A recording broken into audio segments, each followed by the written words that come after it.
Today I'm going to be going through the evolution of Topps baseball cards between 1952 and 1959, the 50s, all the changes, rearrangements. Let's check it out. So we're going to start out with the iconic 1952 Topps set. This Curt Simmons is one of my favorite cards in the set. And we're going to talk about the elements of the cards.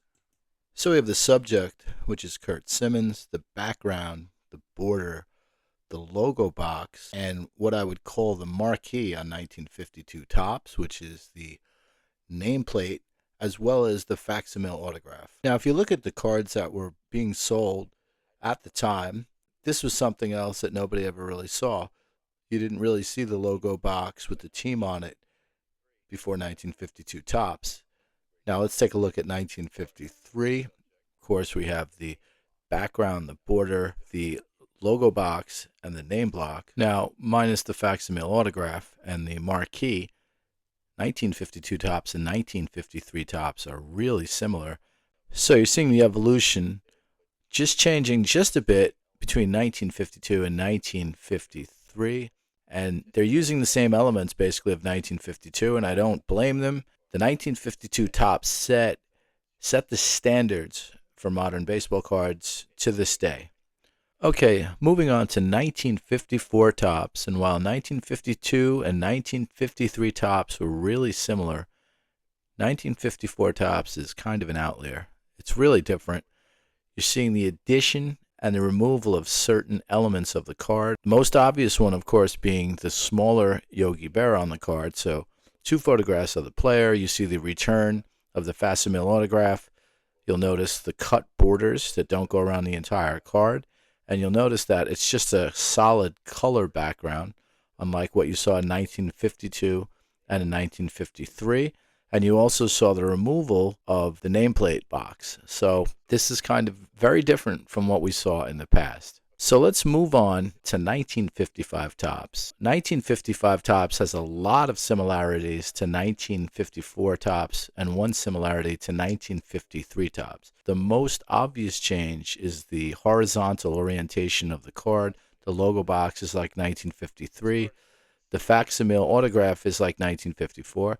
This card is more similar to 1954 Topps than you might think. It's kind of just like Topps turned it just on its side. Of course, you have the big Jackie and the small Jackie and the big Berra and the small Berra.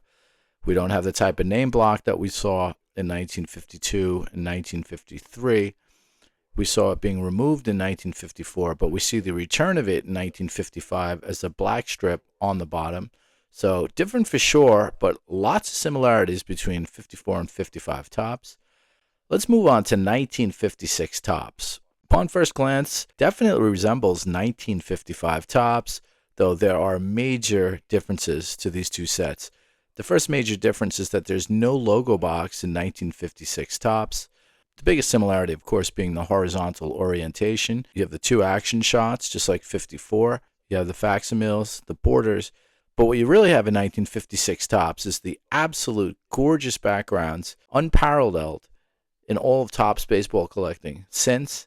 And that's just my personal opinion. So 1955 and 1956, very similar, but also quite different. So let's move on from 1956 to 1957, and you can see the massive difference in 1957. There's no logo box. The orientation had changed. The facsimile auto goes away. There's an actual photograph and a real background. The border's still there, and the elements have changed. So now we only have 4 elements to this card. The background, the border, the subject, and the name, minus the nameplate, as opposed to, say, something like 56 Topps or 55, which has 5 elements or 6 elements to the set. So we're seeing kind of a throwback to the Bowman color of the early 50s. And I don't know how well received these cards were, but based on the design of next year, 1958 Topps, I would guess that maybe people didn't like these that much. Let's move on to 1958 Topps. This is a beautiful 1958 Yogi Berra, and this is a huge change from 1957. Now, this card has more in common with 1954 Topps than it does with 1957 Topps. We have the return of the logo box, and we're losing the facsimile autograph. We're getting these color backgrounds.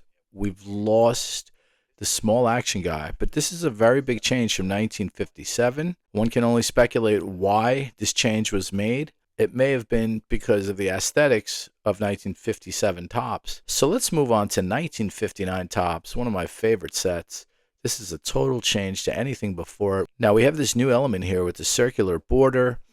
We have the elements of the color borders of 1958 and 1954, or the logo by itself, and we have the actual background and actual photographs.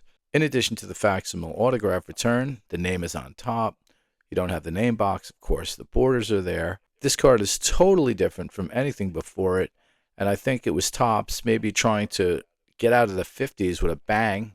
But just aesthetically speaking, which is what this video is about, 1959 Topps is one of the nicest sets out there.